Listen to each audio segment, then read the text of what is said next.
You're listening to episode 30 of Literacy in Color. Welcome to the Literacy in Color podcast.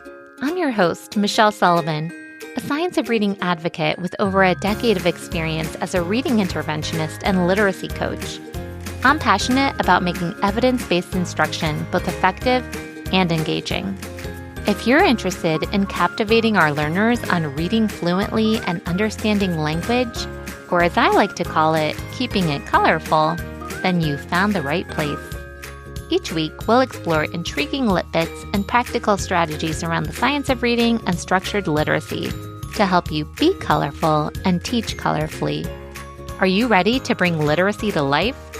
Let's color outside the lines and make an impact together. Hey there, and welcome back to Literacy in Color. If you're a faithful listener, you know I'm here to be your structured literacy coach, morphology word nerd friend, and essentially your go-to gal for making word study and the English language make sense. Now, a few weeks ago, I dropped a solo episode called Morphology 101, and it blew up. It is officially the most listened to episode to date. So first of all, thank you for that. And then I'm thrilled to know that you're just as into the whole words have structure thing as I am. And if you didn't listen to that episode, or you'd like a refresher, go back and listen to episode 26 for that little crash course on morphology. In that episode, as I was giving the basics on different types of suffixes, I gave a little teaser that we could do a whole episode on suffixes alone. So hey, here we are. So let's recap a bit. Morphemes are the smallest structural units in our language. We have free morphemes that can stand alone as words, and bound morphemes, which must be affixed to something else in order to generate words. Affixes are a type of bound morpheme that can hold meaning, but they can't stand alone as a word. Suffixes are a type of affix that specifically come after the base, after the core meaning. Got that? Good. So today, we're zooming in on one specific morpheme type, and that is suffixes. Now, here's where it gets fun, because suffixes themselves actually fall into two different categories: inflectional suffixes and derivational suffixes. So let's break it down. As you know, I can't resist pulling a little morphology to help define our terms. So let's take the word inflectional. We've got the prefix in, and in this case, meaning inward, and then the Latin base, flect, which comes from the Latin root flectere, meaning to bend. Think of flect like in reflect or reflection. To bend back, you might be thinking of a mirror. You also see this base spelled flex. We call this a twin base. We see this in the word flexible, bending easily without breaking. So whether it's spelled flect or flex, the idea is the same. Something is bending. So to inflect quite literally means to bend inward. And if we think of this in more of a figurative sense, to inflect means to change or to alter or to influence. So let me give you a real world example to solidify the meaning for you. When you inflect your voice, maybe you raise your pitch at the end of a question, like what's your favorite color? Or perhaps you change the tone to show excitement, like I love the color aqua. You're changing or altering, or dare I say bending, the way you speak slightly to communicate something. So let's circle back to our word study. Inflectional has not one, but two suffixes at the end. Suffix ion is a word-forming element. It turns verbs into nouns. I like to call ion a noun maker. I learned that phrase from my former literacy coach colleague, Allison Cantor. It's signaling the act of something. So an inflection is the act of bending inward or the act of changing slightly. That final suffix al is another word-forming element. We can add it to nouns in order to form adjectives, describing words. So if inflection was a noun, inflectional is an adjective, meaning related to the act of bending inward or changing slightly. So now that you've got that down pat, let's get into the real-world application within the literacy realm. Grammatically speaking, we can inflect a word to alter it slightly, or to change it, to bend it just enough so that it fits the sentence in a way that makes sense. For example, we can inflect a verb to show its tense. I can jump pretty high, but Jessica jumps even higher. And guess what? I want to get my practice in, so right now, this very second, I am jumping. Just kidding. But yesterday, I jumped too. So see how no matter what form it takes, jump, jumps with suffix s, jumped with suffix ed, or jumping with suffix ing, the part of speech remains the same. Jump is a verb, jumps is a verb, jumped is a verb, and jumping is a verb. You get the picture. The form bends slightly, just enough to fit the sentence grammatically, but the part of speech stays the same. Talk about bridging grammar and syntax, by the way. So inflectional suffixes add grammatical information to a word, but disclaimer, they aren't always added to verbs, and they don't always affect verb tense. Inflectional suffixes can also show the number of things. In fancy terms, we can call this plurality, or they could even make comparisons, so think comparative and superlative words. The good news is, there are only 8 inflectional suffix types in English, and being that the list is so short, we're going to go through each of these types right now. So we'll start with the ones that attach to verbs, since we've already been playing with those. Number 1, we have our third-person singular present tense suffixes like s and es. We see these in words like runs or rushes. When he, she, or it does something or has something, we use suffix s or es, like she runs, he rushes, it howls. Number 2, we have suffix ed, like in played, hopped, or wanted. This marks a past tense verb. Now, the important thing to remember about suffix ed is that it can represent 3 different sounds, d, t, and id, and it's all influenced by that final sound and voicing of the base. Number 3, we have suffix ing, like in jumping. This creates a present participle verb. And in simpler terms, it's essentially meaning that the action is happening right now at this very moment. And number 4, can you guess the 4th inflectional suffix that can be affixed to verbs? Drum roll, please. This one is less common, suffix en, like in forgotten. It denotes a past participle tense. It's usually accompanied by the word has or have. So listen to the difference between these 2 sentences. I forgot my keys versus I have forgotten my keys. Forgotten is still a verb, but it's more passive. Now beware because suffix en can also be a derivational suffix and hold a different meaning, but that's a whole different conversation.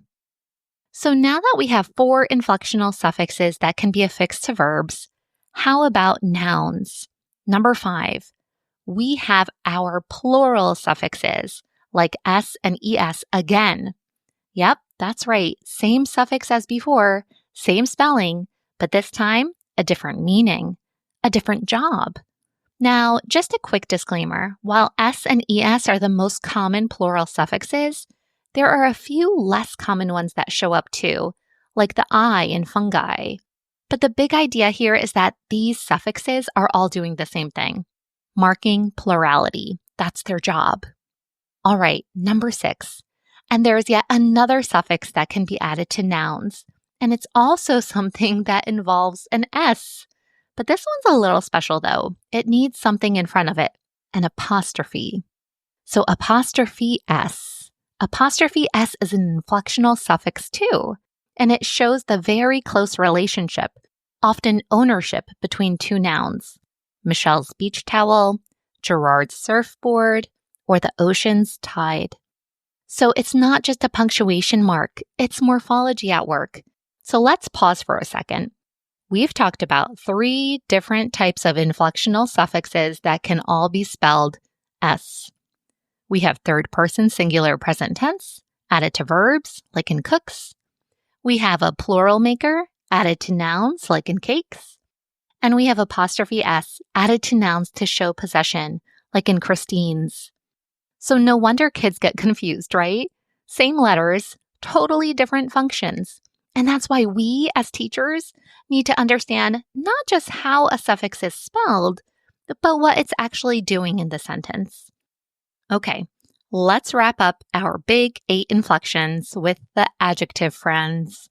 Number 7, we have comparative adjectives with suffix ER. I am taller than my sister. We're comparing two things. It's just a little bend to the adjective to show the difference.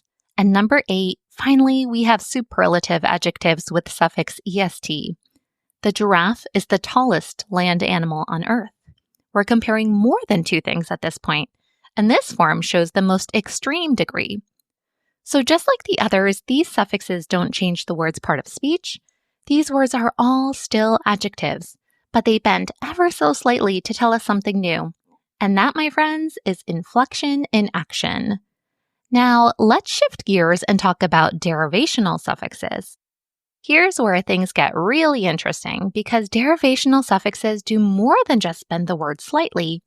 They actually help us create entirely new words.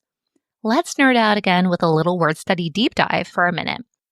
We see the word derive in derivational, although there is a little pronunciation shift. Etymologically, it comes from the Latin root derivare, which means to lead or draw off like from a stream of water. It's tied to a Latin phrase, derivo, de meaning from, and the Latin root rivus, meaning stream. So literally from the stream. To derive something is to trace back to its origin.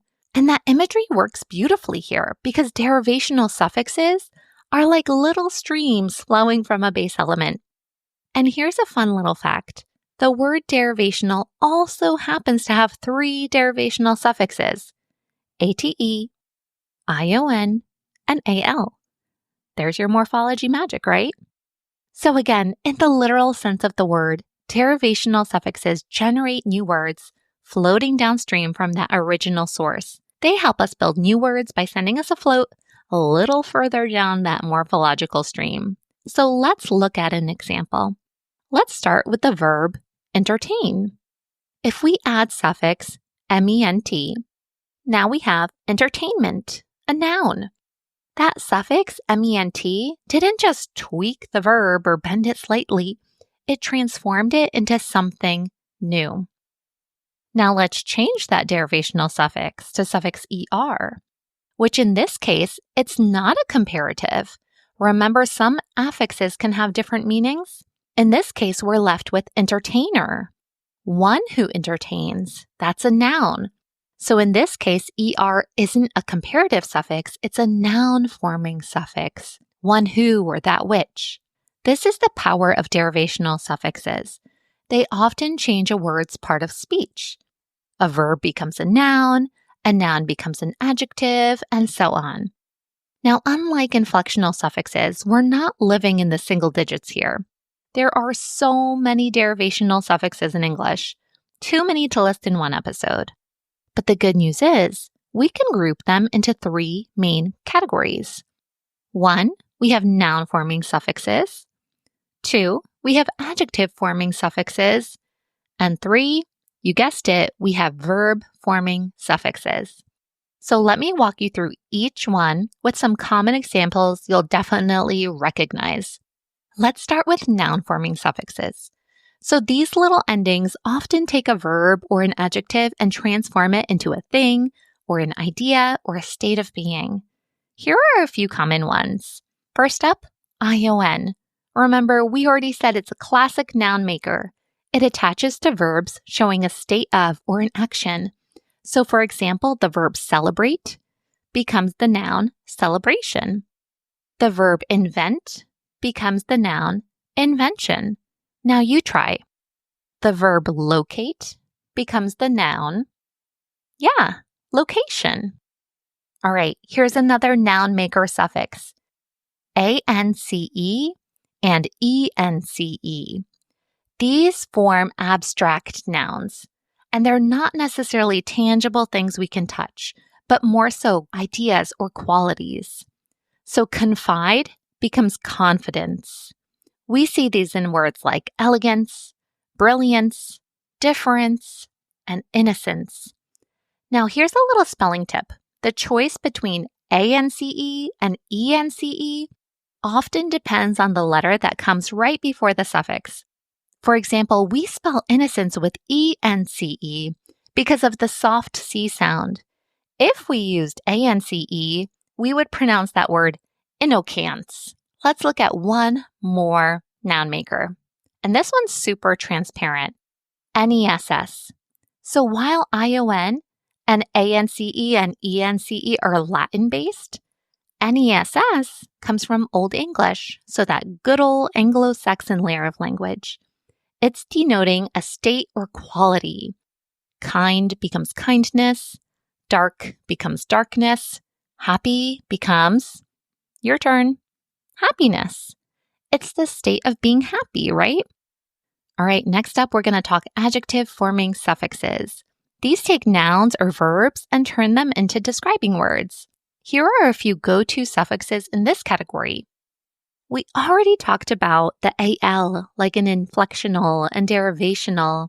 It simply means related to. Having to do with agriculture is agricultural. Something related to being inspiring is inspirational. Something related to the seasons is seasonal. All right, here's another one, suffix OUS, which makes adjectives from nouns. It means full of or having the quality of. So if something is full of fame, it's famous. If something is full of gas, it's gaseous. Full of glamour, glamorous. Let's do one more, a simple but fun adjective maker, suffix Y. It simply means characterized by. If something has lots of mud on it, it's muddy. Characterized by sleep, sleepy. If the weather is characterized by rain, what's it like outside? It's rainy. Okay, so last but not least, we've got our verb-forming suffixes. These turn a base into an action word. So let's start with ATE. We see this in words like educate, animate, or even operate. Verbs that mean to carry out a process. And fun fact, ATE often tags up with ION. So often when you see a big word that ends in ation, that's actually two suffixes. Locate is a verb, location is a noun. Accommodate is a verb, accommodation is a noun. Compensate is a verb, compensation is a noun. See how they work together? Another verbal suffix is IZE. Sometimes it's spelled ISE, and often it has to do with American English versus British English. This one means to make or to turn into a process. So we see this in words like summarize, maximize, or even authorize. A summary is a noun. To summarize is a verb. Maximal is an adjective. Maximize is a verb. Authority is a noun. Authorize is a verb. And finally, let's tackle one more verbal suffix before we call it a day. IFY. It means to make or cause to be a certain way. And if you saw my word study posts on the made-up words from Wicked, they used this suffix quite a few times in words like pronouncify and greenify. So they're Aussian words from the movie, but it gets the point across. They're verbs, they're action words. But we see this in real words like simplify, to make simple, nullify, to make null, or even diversify, to make diverse. All right, my friend, we did it. We covered a lot of ground today, from the subtle bends of inflectional suffixes to the transformational power of derivational suffixes. We explored how suffixes shape grammar, shift meaning, and help us build entirely new words.